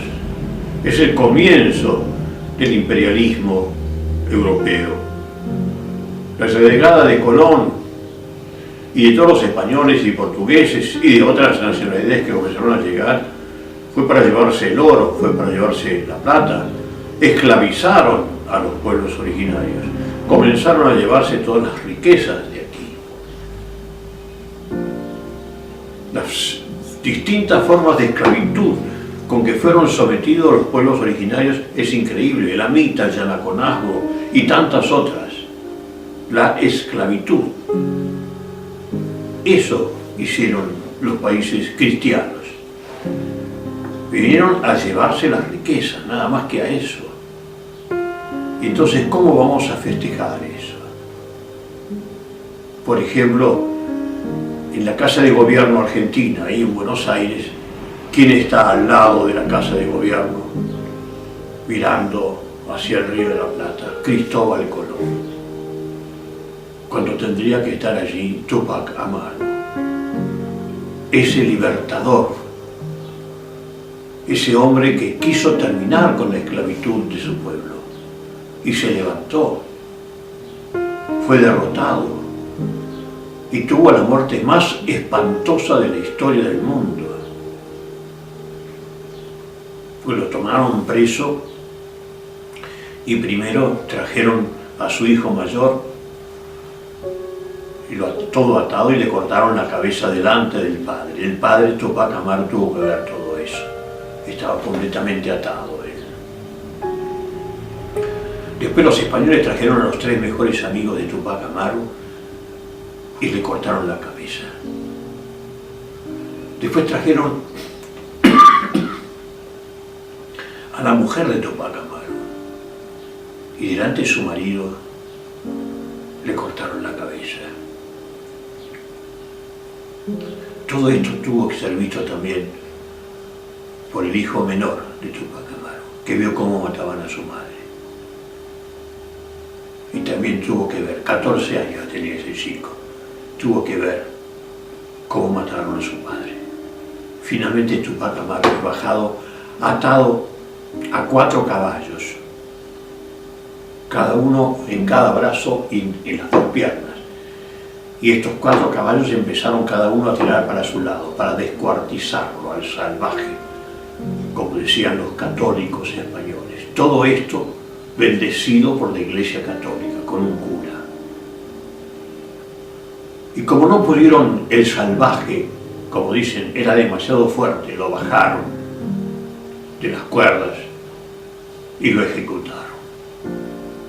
Y después dividieron el cuerpo de la mujer de Tupac Amaru y de Tupac Amaru y enviaron una parte de ese cuerpo a cada una de las provincias del Perú, como dice el parte, para que los salvajes aprendan a ver lo que les va a ocurrir si vuelven a levantarse otra vez contra el rey católico de España. Esto está todo descrito tal cual en un acta de los españoles y saludada por los obispos católicos. Este es un hecho que se repitió en toda la historia de la colonización. ¿Y cómo nosotros podemos festejar la llegada de los europeos?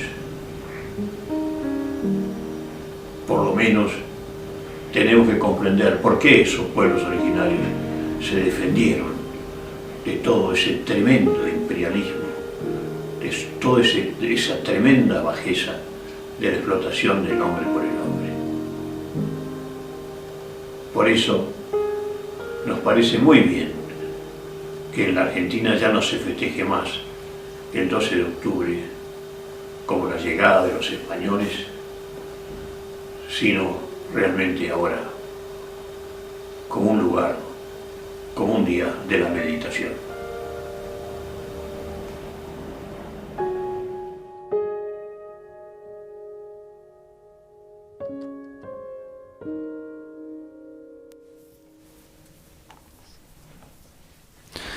Bueno, acabamos de escuchar ahí el audio de Osvaldo Bayer, ¿no? Que ha profundizado tanto y una mirada tan interesante y justa también, ¿no? Con la situación de los pueblos originarios y en esto de el 12 de octubre, ¿no?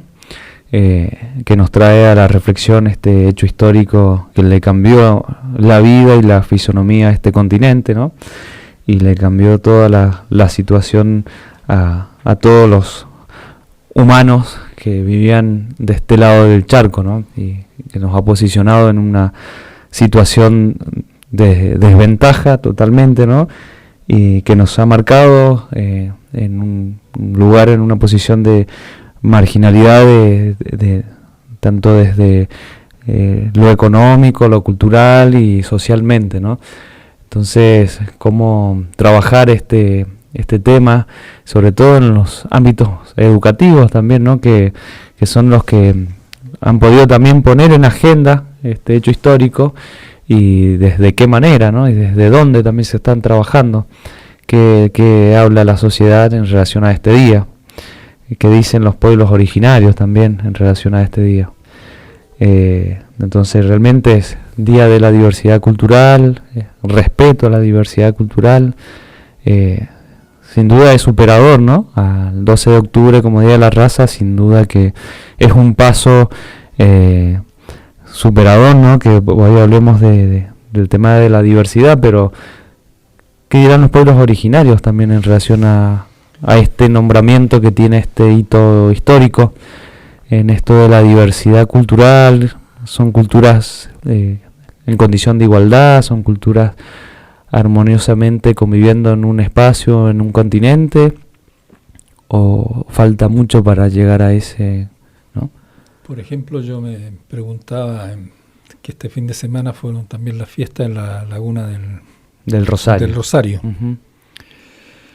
Y según los comentarios en el acto oficial, poca presencia de los pueblos originarios en el discurso, o sea, de sus problemáticas, y menos aún de la realidad que estamos viviendo, sino que todo muy reducido a lo religioso y mucha presencia de centros tradicionalistas gauchos. Claro. O sea, totalmente copado por una iglesia que no es la del cura Benito, sino que otra iglesia la que está presente ahí ahora. Y estos sectores tradicionalistas que no son justamente los más conscientes y los más solidarios con las causas de los pueblos originarios, sino que normalmente son muy reaccionarios, conservadores y todo centrado alrededor de la figura de la Virgen y la exaltación de la Virgen y nada más que la Virgen. Entonces, a mí me parece que esa debilidad en su capacidad de autorreflexión sobre la propia situación es un problema serio que hay que tratar de enfrentar y de superar, porque mientras no se logre avanzar en esa situación, el 12 de octubre va a seguir marcando la historia y la historia que pasó y la historia que vendrá. Y también, digamos, algo que no se habla, porque cuando se habla de genocidio, digamos, ahora se habla mucho, digamos, que es real el genocidio al pueblo judío, también se está levantando, digamos, del pueblo armenio, pero datos de varios escritores y historiadores, el genocidio de acá en América creo que nos costó algo entre 50 a 70 millones de personas cuando empezó la conquista. Y eso, bueno, da para charlarlo y desdibujar la historia oficial. Así es, en el encuentro de mujeres, en el taller de mujer y pueblos originarios, las mujeres cuando comenzaban el taller denunciaban el 12 de octubre como el mayor genocidio que hemos vivido, y además proponían y exigimos, ¿no?, que el 12 de octubre sea decretado día de duelo nacional en las escuelas, como nos decía Osvaldo Bayer, ¿no?, que no sea un día de festejo a la diversidad cultural, de alegría, porque realmente ha sido un genocidio importante. Claro, no fue ni descubrimiento ni es para, no hubo un encuentro de culturas, sino que directamente fue el avasallamiento de algunas culturas por la cultura dominante, por la cultura que venía de Europa. Así que no existe tan diversidad, sino lo que se intentó fue directamente liquidar las culturas existentes para imponer la cultura que les convenía al sistema dominante en ese momento. Y hay una cuestión más grave también en todo esto de nombrar de esta manera el tema del 12 de octubre.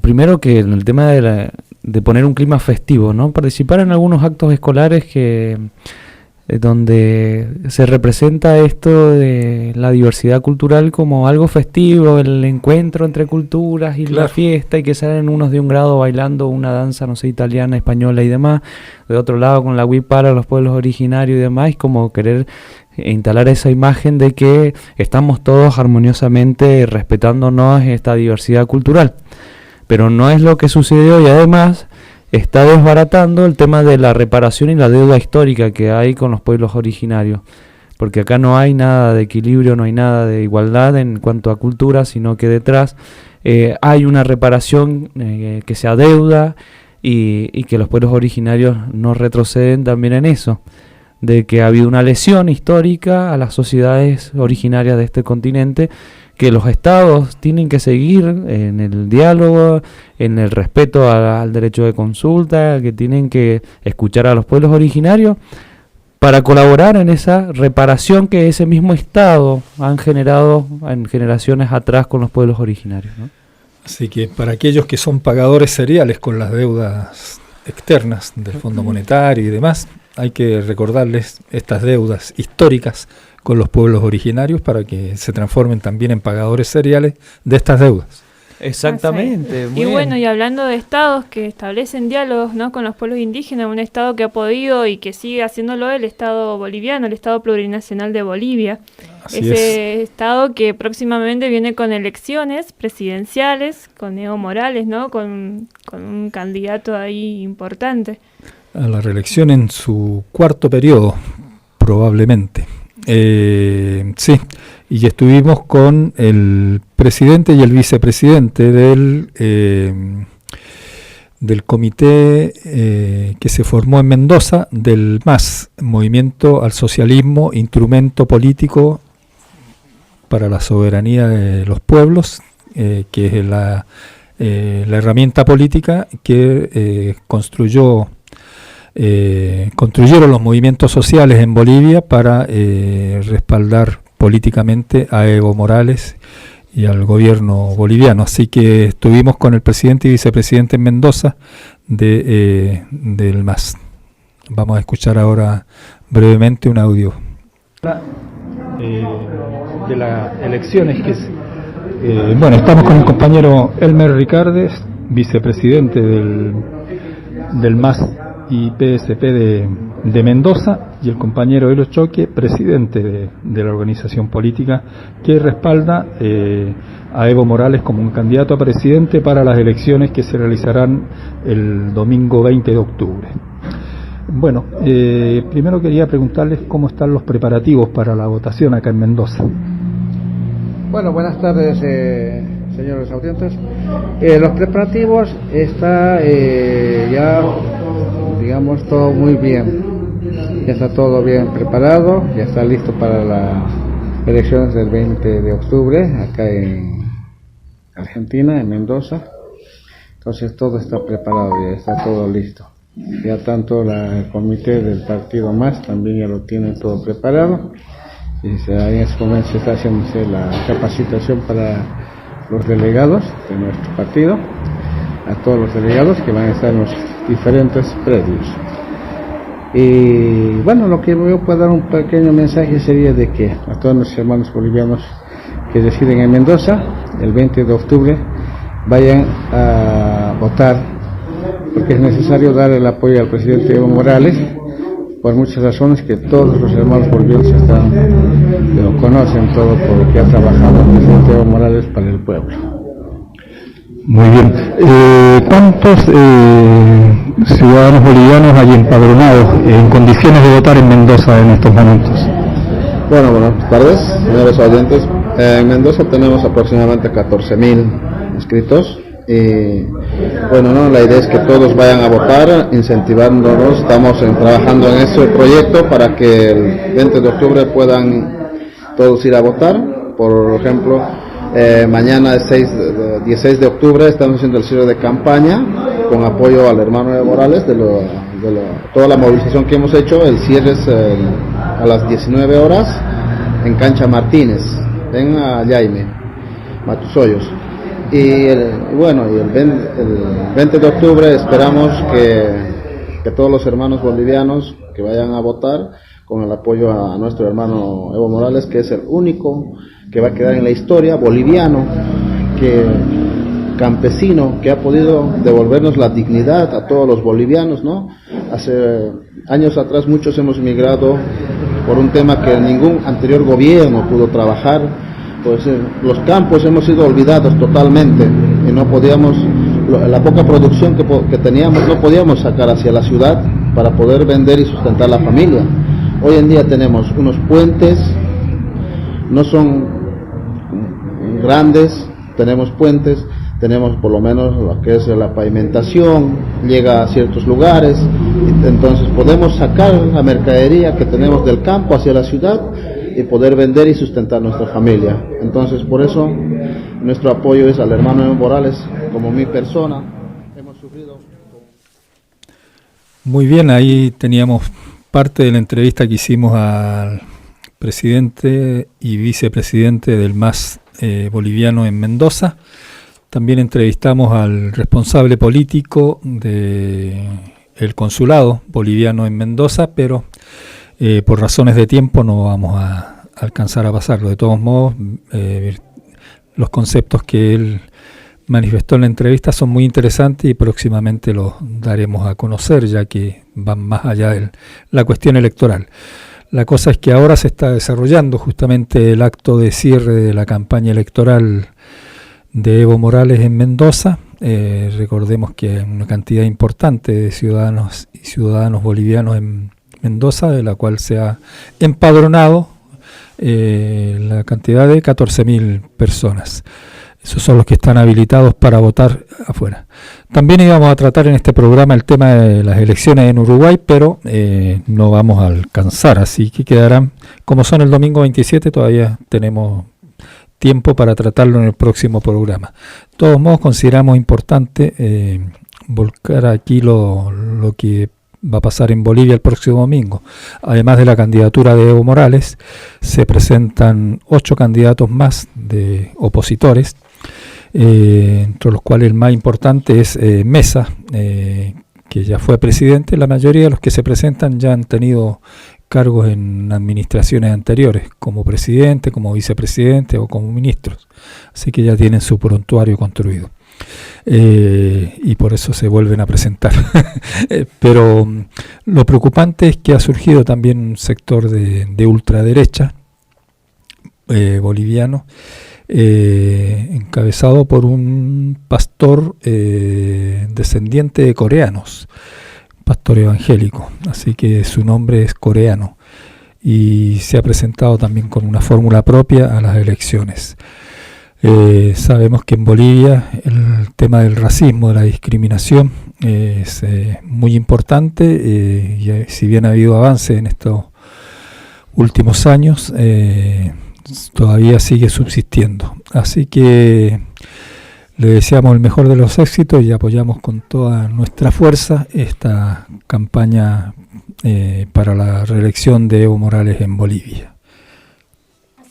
Es como el momento, ¿no?, del MAS, y con toda la compañía que tiene el MAS como partido político, ¿no? Que tiene todos estos movimientos populares, los sindicatos, los movimientos indígenas, los movimientos y los comités de las mujeres que están organizadas en Bolivia, que son los que apoyan a estas políticas de Evo. Es decir, que bueno, no sé, esperanzados de este lado, puede llegar, ¿no?, a volver a estar en el gobierno. Claro, después de muchos años de luchas sociales interesantes, importantes, de desarrollo de movimientos sociales importantes en los sectores campesinos, en los sectores indígenas, en el movimiento obrero, como que empezaron a sentirse no representados o insuficientemente representados por los partidos políticos tradicionales, de izquierda o de derecha, de lo que sea. Eso es lo que explicaba el compañero responsable político del consulado, cómo surgió el MAS. Entonces se pusieron de acuerdo los movimientos sociales para crear este instrumento político. Por eso es MAS IPSP, Instrumento Político para la Soberanía de los Pueblos, para crear su propia herramienta política que realmente los representara. Ese es un proceso muy interesante que nos debería hacer reflexionar mucho sobre todo lo que se ha hablado acá de la crisis de representación que existe en nuestra sociedad en el plano político. Creo que esa es una crisis sobre la que hay que reflexionar, y de otras sociedades han encontrado herramientas para superar esa crisis de representación. Uno de los datos que encontré leyendo sobre la realidad política que está viviendo Bolivia es que en este periodo, del 2006 al 2018, creció sostenidamente el promedio del PBI al 4,6%, es decir, saltando de 9.000 millones a 4.000 millones de dólares, y diciendo en estas estadísticas que Bolivia se encuentra en un momento de madurez y en su mejor despliegue. Sí, ha tenido un crecimiento, uno de los pocos países, con Perú creo que han crecido mucho, pero ha tenido una política de redistribución de ese crecimiento muy importante, y la generación de de miles de puestos de trabajo han permitido disminuir la pobreza extrema y la pobreza no extrema, en porcentajes importantes, es terminar el analfabetismo, también diseñar importantes planes de salud para la atención de los sectores populares y avanzar mucho en el tema de la educación. Tiene su propio satélite en el espacio, así que han desarrollado mucho también el tema de las comunicaciones. Con sus comentarios que hacía el compañero responsable político, cómo se ha masificado el tema del uso del celular y de las redes sociales. Así que es una herramienta importante que han utilizado para contrarrestar el problema eterno de la comunicación, que por supuesto los medios de comunicación más importantes siguen en manos de los sectores reaccionarios, dominantes, pero el gobierno y los sectores populares han logrado desarrollar un sistema de comunicación popular alternativo que está dando buenos resultados. A mí me genera unas reflexiones esto que el audio y la situación de Bolivia. Digo, ¿cómo verán en el caso de Bolivia todas aquellas personas y esas ideologías que representan el capitalismo neoliberal, ¿no? La situación de Bolivia, los números y lo que ha crecido Bolivia, la visibilidad que le ha dado a sectores que eternamente habían sido excluidos y marginados de la esfera política, ¿no? ¿Cómo verán esto de que sea el país del mayor porcentaje de indios, ¿no? Que siempre se lo ha mirado, ¿no? a la población migrante que tenemos incluso en Mendoza y en las distintas provincias, con tanta discriminación y con tanta bajeza, ¿no? ¿Cómo estarán percibiendo todas estas personas que se posicionan desde esas lógicas, que uno de los países que mejor les está yendo y ha crecido en números y estadísticas, muy interesante de poder mirar y analizar y que sea indígena, ¿no? Que sea el país boliviano, ¿no? Del migrante pata sucia que tantas veces se lo ha discriminado de esta manera, ¿no? Acá en este país. ¿Cómo vamos a hacer ahora, ¿no? Que tenemos que mirar a Bolivia como con tantas cosas que nos pueden servir de ejemplo acá en nuestro país, ¿no? ¿Cómo estarán esas personas, ¿no? Bueno, según los pronósticos, Evo Morales ganaría las elecciones. En la ciudad el porcentaje de diferencia con la oposición es de un 10% según las encuestas. La diferencia que hay a favor de Evo Morales, pero en los sectores rurales, que son muy numerosos en Bolivia, el porcentaje aumenta bastante. Dicen que Evo Morales tendría hasta un 70% en los sectores rurales, así que eso aseguraría un triunfo importante de Evo Morales. Ojalá sea así, porque esto tiene también repercusiones para toda América Latina, ¿no?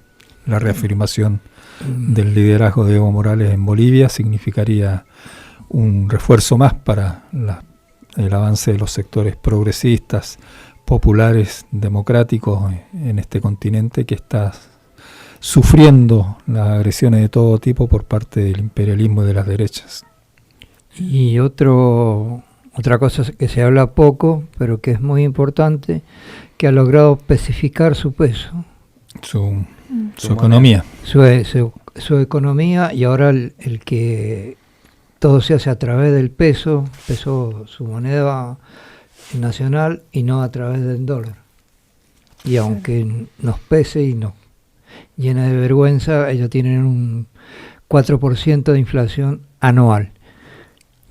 Y hoy, en septiembre, hemos tenido una inflación mensual del 6%. Sí. Hay una pequeña diferencia entre... Bueno, le ganamos por goleada en inflación. Le ganamos siempre por goleada, sí. No, eso es lo que manifestaba el compañero presidente del MAS de Mendoza, cómo les ha hecho recuperar a los bolivianos el sentido de la dignidad personal y nacional. Ahora decir yo soy boliviano ya no significa ser fruto de burlas, de discriminación, sino que se sienten con más fuerza, con más personalidad, Bueno, y ojalá que eso se sienta entonces con más fuerza en las elecciones ahora del 20 de octubre. También hay casos, ¿no?, de muchos bolivianos que se vinieron a trabajar acá, que se vuelven a Bolivia, ¿no?, porque encuentran mejores condiciones allá, y realmente porque las tienen. Así que bueno, esperemos que esta integración latinoamericana, antiimperialista y emancipadora empiece a surgir y continúe desde el ejemplo que nos da Bolivia, que es como un orgullo siempre poder hablar de un pueblo vecino que bueno, que por lo menos estamos viendo y notando que van haciendo bien las cosas para el pueblo. Y que no ha sido la salida por intermedio del neoliberalismo. Exactamente. Que tiene no que funciona ese sistema. Que no es ninguna salida. Que no es ninguna salida. Entiéndanlo. Un pueblo que ha sido declarado con Estado plurinacional, así como también lo ha sido Ecuador. Bueno, así vamos terminando nuestro intenso, cargado programa de A Desalambrar, que bueno, nos quedan un montón de cosas en el tintero, porque bueno, súper interesante este tiempo que estamos viviendo. Así es, interesante y recargado. No alcanza el tiempo para mantenerse más o menos al día y así que mandamos un abrazo fuerte a María Garcés, también a Pilar Piñey Urúa, a la cual entrevistamos con respecto a las elecciones de Uruguay, pero lo pasaremos en el próximo programa, y a todas nuestras compañeras y compañeros oyentes del programa y a las compañeras y compañeros del comité que no están presentes. Exactamente, así que nos estaremos encontrando el miércoles próximo en La Mosquitera, en nuestro programa de A Desalambrar. Nos vamos a despedir con un tema de Daniel Biglietti, justamente A Desalambrar.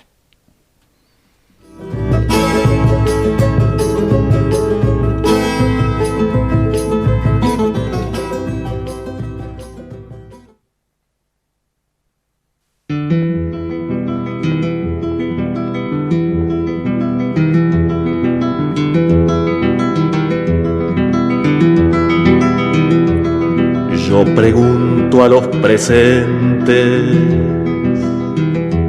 si no se han puesto a pensar que esta tierra es de nosotros y no del que tenga más.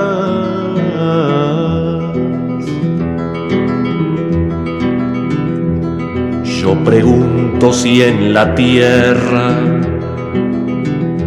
nunca habrá pensado usted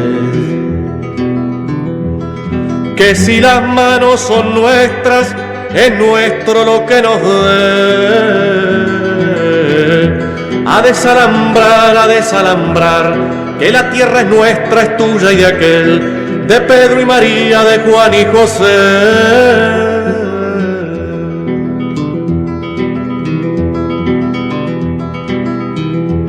Si molesto con mi cara